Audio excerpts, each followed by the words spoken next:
Welcome back to East Coast Wagering. This Saturday at Saratoga, we have two graded stakes races with the Grade 1 Diana and Grade 3 Sanford. As with my previous Saratoga series, I'm going to give you my best bet, I'm going to give you some value plays, and I'm going to give you my full card selections, including my picks for the two graded stakes races.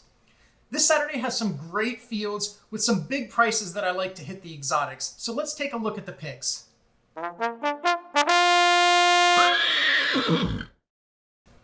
I'm going to start with my best bet of the day, and on this particular card, I think it was fairly easy to pick one. The number 5 reinvestment risk is the shortest price on the card at 3 to 5 morning line, but he looks far and away the best in that race. He is entered here for an optional claimer after having run second in consecutive Grade 1s, the last to Jackie's Warrior and the previous to Speaker's Corner. None of these challengers in this field are even remotely in that league. This horse looks so much better than the rest of these on paper, you almost have to worry about the suspicious drop in class. I do like a long shot for my second selection, the number 7 River Dog at 20 to 1, who should be close to a tepid pace and has won 2 of 3 since the layoff. I'll make him one of my value plays in this particular card.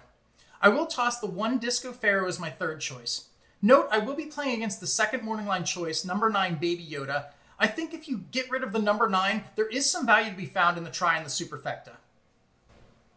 As I mentioned before, we have 2 graded stakes races on the card, the first of which is in race 8. It's the Grade 1 Diana going a mile and 1/8 on the turf. And this field only has drawn 6, 4 of which are trained by Chad Brown. Chad Brown has pretty much owned American turf racing for quite some time now, and I don't think that changes here. I think that he possibly runs 1, 2, 3 in this one. My top choice is number 3 Bleecker Street, who is a perfect 7-0 lifetime and just rolls by fields late each and every time she steps on the track. Most recently, she won the Grade 1 New York in her customary late sweeping move fashion. The only concern possibly is that Brown has the 2 likely pace setters, so I highly doubt both of them will gun it. If Bleecker Street runs to her best, I don't think it matters, and I will continue to play her until she gives me reason not to. I'll put the 1 Technical Analysis as my second pick, and the 4 Rougier third to round out my Chad Brown triple. The second of the graded stakes races is in race number 10. It's the Grade 3 Sanford going 6 furlongs on the dirt for 2-year-olds. And these baby races can be quite difficult to predict. Some of these horses are very inconsistent at age 2, and most of these have only run 1 career lifetime start at this point. I'm going to go, though, with my top selection, the number 9, Andiamo a Firenze. I like that he was drawing away easily at 5.5 furlongs in gate-to-wire fashion. Some of these won at 4.5 and 5, so I like that he has carried his speed a bit further. It's possible the sloppy track was to his liking, but it still was an impressive victory, and I will play him that he can repeat that effort on the fast track. I will include the number 5 Curly Jack as my second choice, and the number 4 Forte as my third pick. Rounding out my other value plays on the card, besides the number 7 River Dog in race 7, which I already mentioned, I will play these other 4 horses underneath, all of which are in my top 3 selections for their given race.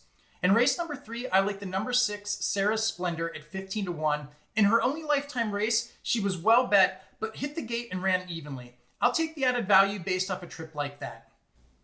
In race 9, I like both the number 4 Analogy and the number 1A Dripping Gold.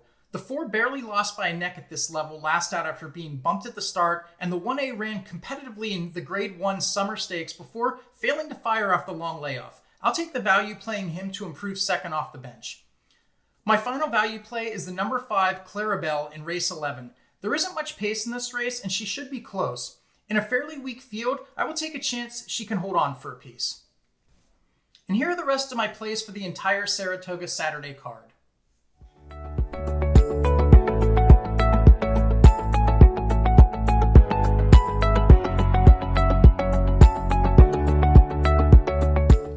So those are my selections for Saturday, July 16th.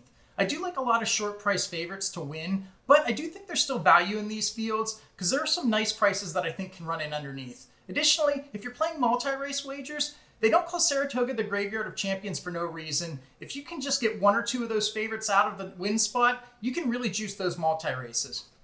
My name is Jeremy Pielmeyer. This is East Coast Wagering. Thanks for watching my video, and I'll see you again soon.